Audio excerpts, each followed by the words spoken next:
جب تم اللہ رب العزت کے لاکھ اشاروں کے باوجود ان چیزوں کے پیچھے بھاگتے ہو نا جو تمہارے لیے خیر کا باعث نہیں ہوتی،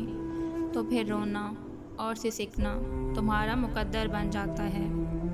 جب تم اس کی مصلحتوں کو سمجھنے سے انکار کر دیتے ہو تو پھر اپنے راستوں سے بھٹک جاتے ہو۔ جب تم اللہ کی طلب کو چھوڑ کر دنیا کی طلب میں اندھا دھند بھاگتے ہو نا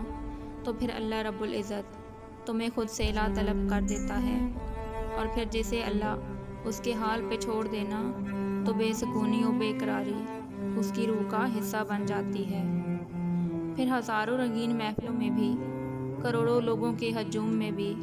انسان اتنا اکیلا محسوس کرتا ہے کہ جیسے صحراؤں میں بھٹکتا ہوا مسافر، جسے نہ راستوں کا گمان ہو نہ منزل کا پتہ، لیکن اس کے مقدر میں در بدر کی ہاک چھاننا لکھ دیا گیا ہو۔ تکلیف میں مبتلا ہم اپنے اعمال کی وجہ سے ہوتے ہیں، اور بھلائی ہمیشہ اللہ کی طرف سے ہوتی ہے۔